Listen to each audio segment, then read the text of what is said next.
अभी हाल ही में दो राज्यों के चुनाव चल रहे हैं, हिमाचल प्रदेश और गुजरात।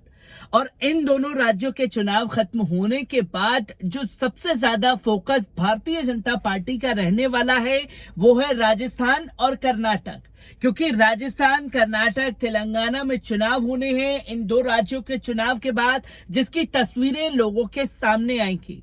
पर इन दो राज्यों में पहले से ही भारतीय जनता पार्टी ने नफरत की सियासत करना शुरू कर दिया है, जहां एक से बढ़कर के एक जो जहरीले भारतीय जनता पार्टी के नेता हैं वो खुल करके जहर उगलते हुए दिखाई दे रहे हैं। इन्हीं में से अगर बात की जाए इन दिनों कर्नाटक की सियासत की, तो कर्नाटक की सियासत में साफ तौर पर वो नफरत वाली राजनीति के बीज बो रही है भारतीय जनता पार्टी, जिससे दो लोगों के बीचों में बंटवारा किया जा सके, दो समुदायों के लोगों को अलग अलग किया जा सके। क्योंकि जब तक दो लोगों के समुदाय के बीच में बंटवारा नहीं होगा, यानी कि हिंदू और मुसलमान के बीच की खाई को और गहरा नहीं किया जाएगा, तब तक भाजपा की सियासत जो है वो कामयाब होने वाली नहीं है। जिसके चलते भाजपा के कर्नाटक के सांसद प्रताप सिम्हा ने साफ तौर पर कहा है कि मस्जिद जैसे जो गुंबद दिखते हैं उन गुंबदों को तोड़ने का काम किया जाए। सरकार उस पर बुलडोजर चलाएगी।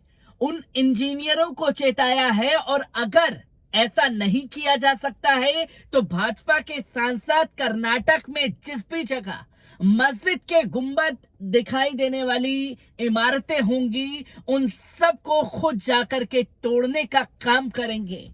और सिर्फ प्रताप सिम्हा ही नहीं, खासतौर पर तमाम लोग कर्नाटक में इसी तरीके से इन दिनों नफरत फैलाते हुए दिखाई दे रहे हैं। आपको सबसे पहले प्रताप सिम्हा ने क्या कुछ कहा इसके बारे में बताएंगे और किस तरीके से और कर्नाटक में नफरत की राजनीति को हवा दिया जा रहा है भाजपा के लोगों द्वारा, इस पर नजर डालेंगे। आपको बता दें कि कर्नाटक के बीजेपी सांसद प्रताप सिम्हा ने एक नए बयान से विवाद खड़ा कर दिया है। उन्होंने मैसूर ऊटी रोड पर बने एक बस स्टॉप को गिराने की चेतावनी दी है। सांसद का कहना है कि बस स्टॉप पर 3 गुंबद बने हुए हैं जिससे वे किसी मस्जिद की तरह दिखता है। बीजेपी सांसद सिम्हा ने कहा कि मैंने सोशल मीडिया पर इस बस स्टॉप को देखा है। बस स्टॉप की गुंबद की तरह ही है, बीच में बड़ा और अगल बगल छोटे गुंबद हैं। वहां वे सिर्फ मस्जिद ही है। मैंने इंजीनियरों से कहा कि वे 3-4 दिनों में ढांचे को ध्वस्त कर दे। अगर वे ऐसा नहीं करते हैं तो मैं एक जेसीबी लेकर खुद इसे गिरा दूंगा। इस बीच भाजपा सांसद के इस बयान को लेकर कांग्रेस हमलावर हो गई। कर्नाटक कांग्रेस के प्रमुख सलीम अहमद का कहना है कि मैसूर के सांसद का ये मूर्खतापूर्ण बयान है। क्या वे उन सरकारी दफ्तरों को भी गिरा देंगे जिसमें गुंबद बने हुए हैं? क्योंकि कई सरकारी दफ्तर ऐसे बने हुए हैं जो पुराने काल के बने हुए हैं। क्या उन्हें भी गिराने का काम भाजपा के नेताओं द्वारा किया जाएगा? इसी के साथ साथ पत्रकार से राजनेता बने प्रताप सिम्हा पहले भी विवादों में रह चुके हैं।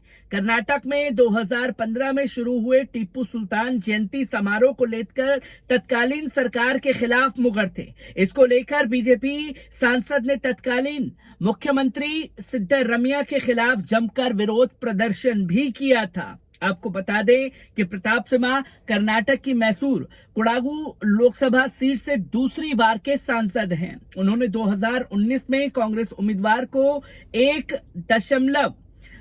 1,40,000 वोटों के अंतर से हराकर ये सीट जीती थी। साथ ही 2014 और 19 के लोकसभा चुनावों में 5 लाख से अधिक वोट हासिल करने वाले मैसूर लोकसभा निर्वाचन क्षेत्र के इतिहास में एकमात्र ऐसे उम्मीदवार बनकर के आए हैं।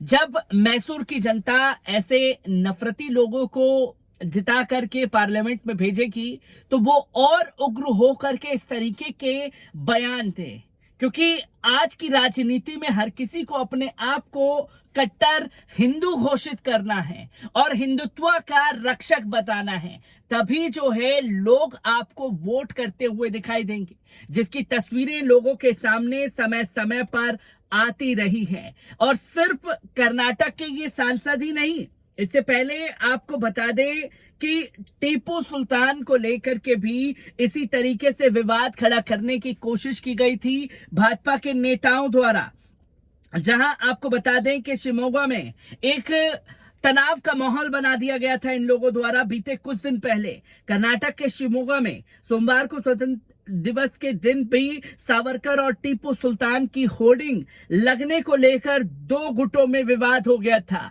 और इन्हीं सांसद के राज्य में जहां से ये सांसद है उसी जगह पर इस विवाद को जन्म दिया गया। यानी कि टीपू सुल्तान को लेकर के जिस तरीके की नफरत भरी राजनीति हो रही है, उस फसाद की असली जड़ जो है वो यही भाजपा के सांसद हैं।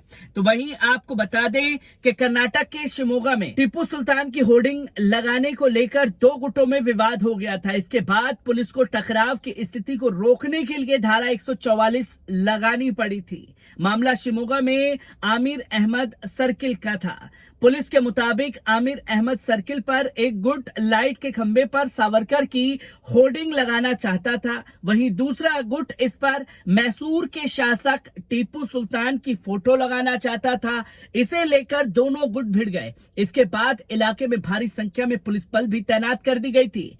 वहीं धारा 144 भी लागू कर दी गई थी। इस झड़प के बाद शाम को एक युवक प्रेम सिंह पर कुछ लोगों ने चाकू से हमला भी कर दिया था। प्रेम सिंह उस वक्त अपनी दुकान बंद कर घर लौट रहा था। हालांकि अभी तक ये नहीं पता चल पाया था कि दो गुटों में झड़प का संबंध युवक पर हमले से है या नहीं।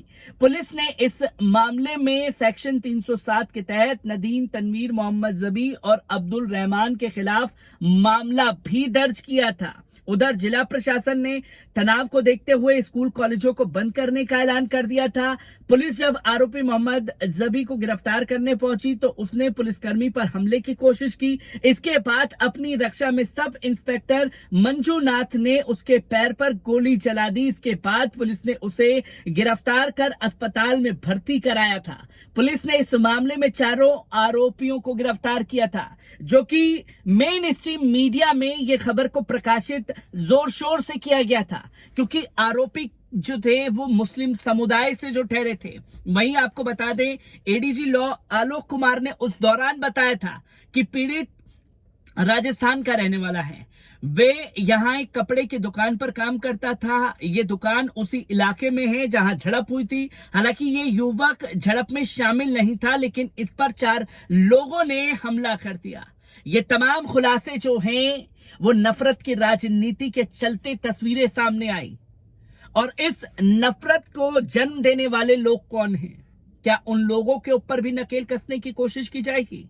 और भाजपा के नेताओं को अब खुद को कट्टर हिंदू साबित करना है तो इस तरीके के जहरीले बयान वो देते हुए दिखाई दे रहे हैं। जहां मस्जिद से जुड़े गुंबद अगर कहीं भी दिखाई दिए तो वो उसे खुद जाकर के तोड़ने का काम करेंगे। इस नफरत की सियासत से देश भर में भाजपा की थू-थू होती हुई दिखाई दे रही है। मैं ऐसी ही खबरों से आपको रूबरू कराता रहूंगा। दीजिए इजाजत, शुक्रिया।